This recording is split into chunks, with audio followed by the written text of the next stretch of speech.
एक संत थे, वो बेचारे इसी भाव में रहते थे। तो एक दिन बैठे थे, तो बैठे बैठे बस बैठे गंगा जी के किनारे बैठे बैठे उनको भगवत स्मरण होता रहता था।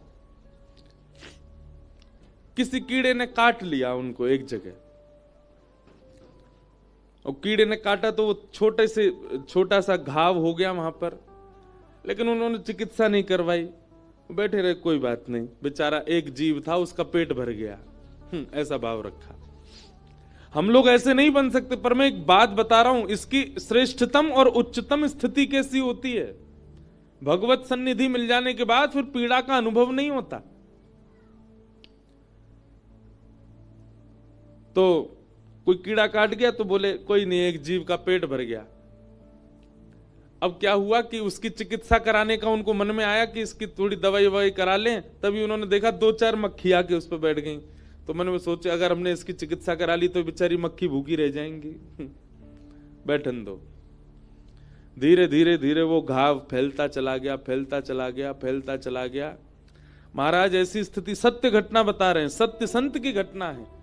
उनके उस स्थान का खूब बड़ा वो हो गया घाव, कीड़े मकोड़े लग गए, गंदगी हो गई काफी। अब तो ऐसा हो गया कि उसमें कीड़े घूमने लगे ऊपर, लेकिन वो बैठ करके अपना भजन करते रहते। और कभी कभी देखते अगर कोई कीड़ा उसमें से गिर भी जाता ना तो उसको उठा लेते, अरे बेचारा क्या गिर गया, कहां जाओगे, क्या खाओगे पियोगे, तुम्हारा परिवार क्या है, यहीं बैठे रहो, खा जाओ इसको। ऐसा था।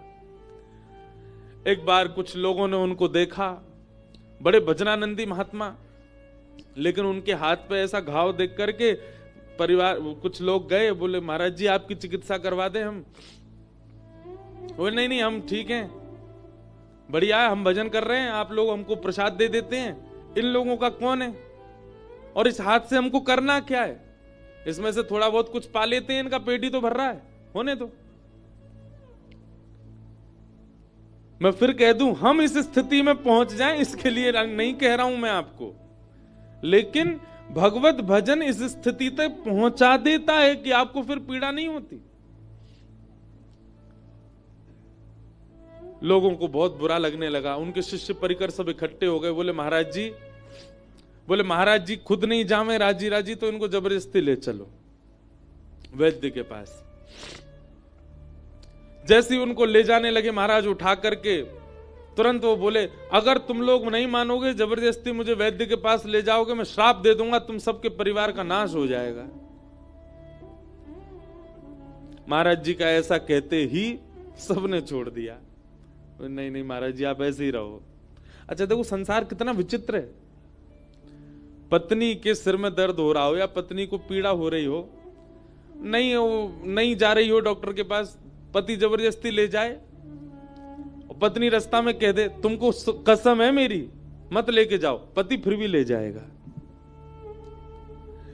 लेकिन संत महापुरुष भजनानंदी अगर यूं कह दे तुम्हारा नाश हो जाएगा, तो ठीक है महाराज जी आप पड़े रहो, नहीं लेके जाएंगे, कोई बात नहीं। पत्नी बच्चों की ना करने पर भी हम ले जाते हैं, लेकिन कई बार साधकों के गुरुजनों के मना करने पर हम छोड़ देते हैं, कोई बात नहीं मना कर रहे हैं काय को ले जाए।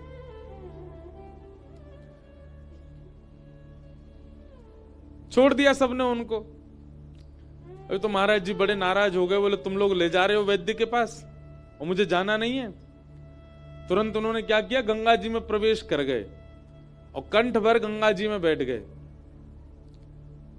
सब लोग बाहर से याचना करें महाराज जी आप बाहर आ जाओ। महाराज जी बोले मैं क्रोध में हूं, मुझे छेड़ो नहीं, बैठे रहो। 1 दिन 2 दिन 3 दिन 4 दिन बीत गए, गंगा जी में बैठे रहे। किनारे पर लोगों की भीड़ लग गई, बोले महाराज जी को घाव हो गया, डॉक्टर के पास ले जा रहे थे तो गुस्सा में गंगा जी में चले गए। अब पानी से ना जाने उस घाव का क्या हुआ होगा।